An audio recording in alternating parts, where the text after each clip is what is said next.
Listen, I've been thinking a lot about the Vietnam War recently. Not because I was there. I wasn't. I wasn't even close. But that's not important.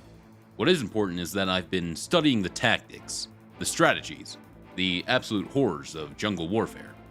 Why? Because someone needs to carry on the legacy. Now, are you a man between the ages of 65 and 85? Did you spend your formative years dodging tree-dwelling ambushes and shit-covered punji sticks? Have you ever looked up into the branches and thought, yup, that's where I die? Well, I'm sorry to inform you, you are not entitled to financial compensation. Uncle Sam was there, he saw it all, and he's prepared to testify under oath that it was a non-service related injury caused by you not looking up. But don't worry, because the trauma doesn't have to end there. Thanks to the release of Marvel Rivals, you can finally move past your Vietnam flashbacks by giving them to other people. Through the power of Diva over Peni! Penny Parker. God damn it, different game. Different game.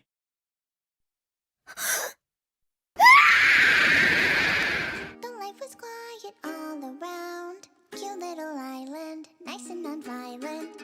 But everything turned upside down when a new guy came to town. Now that I have your attention, let's get into Penny's ability spread, starting with her most territorial tool, Spider Nest. This ability doesn't let you take control of an area, it lets you own it. The moment you drop Spider Nest, the rules change. It's no longer a neutral point, it's your property. I have taken this point, it is my home now.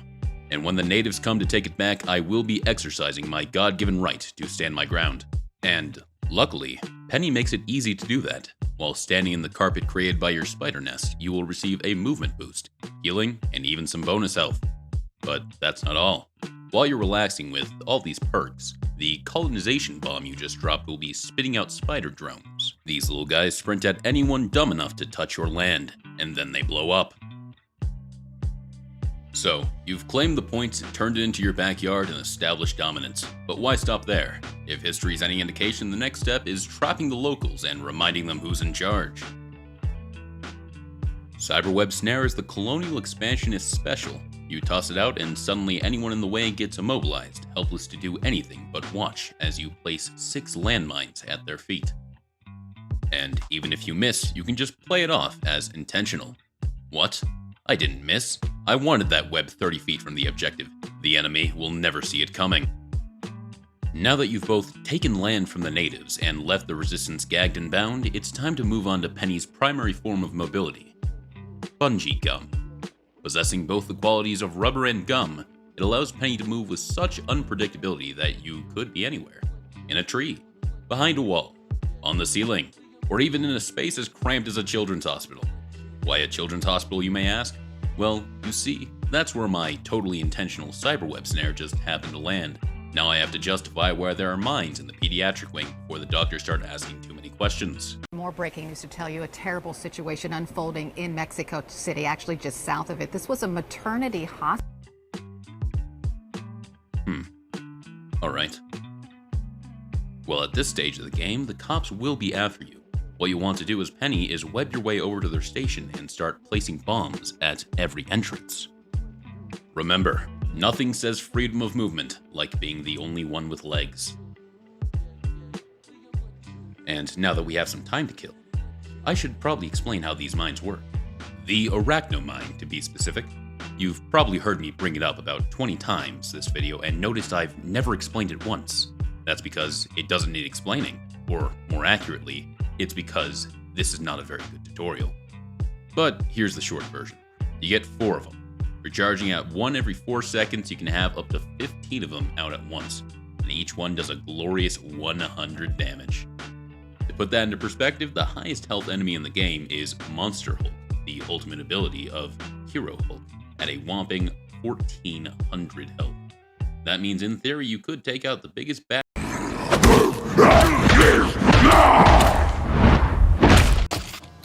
Pause. Now, can anyone tell me what went wrong there? The player didn't manage his cooldowns and the player failed to remember the most important thing about playing Penny. It's to remember, if it beat the United States, it can beat a 12-year-old.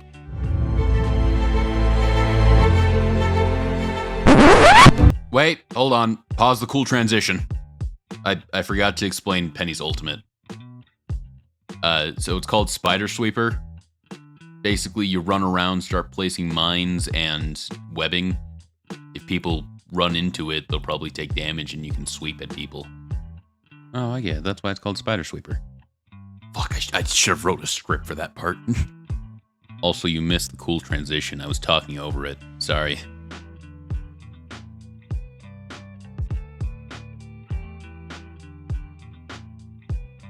Alright, now that you've gotten the hang of Penny's abilities, let's go over some basic need-to-knows for playing her. First off, I need you to embrace a very specific mindset. You are a Vietnamese rice farmer. This is your land, and you have home field advantage. When the enemy comes, you are not meeting them head-on. You're digging in, setting traps, and ambushing them from the trees. The thing that makes Penny so strong is that she can be everywhere on the objective at once, but the thing is, she will always be on the objective. Well, at least for the most part. The general strategy is to cover the objective with cyberwebs using your spider nest, and then laying mines at every entrance the enemy might use. With proper setup time, this will often kill someone, provided they are hit with enough mines at once. But when people eventually do make it onto the point, your number one priority becomes protecting your spider nest. With that thing gone, you will have to shoot a web at your feet, or grapple away in shame, using your other two web-based abilities, leaving you with a much smaller area to move around in if you want the benefits, while also not creating any spider drones. There is also a much more aggressive way to play Penny, which I will briefly describe later on, but I simply recommend mastering the way I described things earlier. Believe it or not, most of the skills are transferable, and you will find yourself accidentally playing into it, simply by practicing the following. Let's go over Penny's bread and butter combo. Learning this is important because, unfortunately, Penny's primary fire is a bit lacking in the damage department. First, you're going to place down a mine, or if you're feeling ambitious, 10 mines. Totally up to you. Whenever somebody walks over them, hit them with your web snare. And this is important because the mines have a slight delay before detonating, so snaring them on top of the mines ensures all of them hit, turning your enemy into a fine red mist of regret. Now, in a situation where you don't have time to set up the minefield of doom, you're going to want to throw one mine directly in front of your target, immediately snare them as they step over it, and then go back to shooting them while they're stuck. And if you're feeling fancy, there's even more advanced variation. Use your grapple to get up close and personal. Immediately drop your spider nest for the buffs in a wider area, and then follow up with the bread and butter combo. But this time, spam out the rest of your mines to protect yourself from teammates when they inevitably come running in for a rescue. Spoiler, it won't end well for them. All of the mines inside of the cyberweb are completely invisible, so you will never see them until you activate them. The beginning of the game is a very important moment for Penny. Before the game starts, you're going to want to place a cyberweb at your feet so you're able to get up to 800 health. And then you're going to bungee gum your ass to the point as fast as you can, maintaining the entirety of your health as you go. You always want to be the first one to point. Why? Because the sooner you're there, the sooner you can start littering it with bombs and setting up your spider nest. Think of it like rushing to claim the best seat at the theater, except you're planning to barricade the door and lay a claymore in front of it. Alright, let's talk about spider nest positioning. It's not glamorous, but it's the cornerstone of making your objective defense rock solid. Follow these rules and you'll turn your spider nest into an unstoppable fortress. Rule 1. Cover as much of the objective as possible. Your spider nest isn't just there for buffs, it's an active deterrent for basically any non-tank character. If they so much as think about stepping on the objective, there's a good chance they might just die on the spot. Rule number 2. Put it somewhere that's hard for the enemy to shoot at. If you leave it out in the open, you're basically handing them a barrel to shoot at. Instead, find an awkward corner, a doorway, or even just around the corner. Make them work for it. The harder it is for them to aim at the nest, the longer you get to hold the point. And bonus, while they're busy trying to shoot it, they're not shooting at you. To put a close on things, Penny is my personal favorite character in the game. She's got incredible survivability and crazy burst damage potential. Sure, her spider nest can be a bit buggy at times, but don't worry.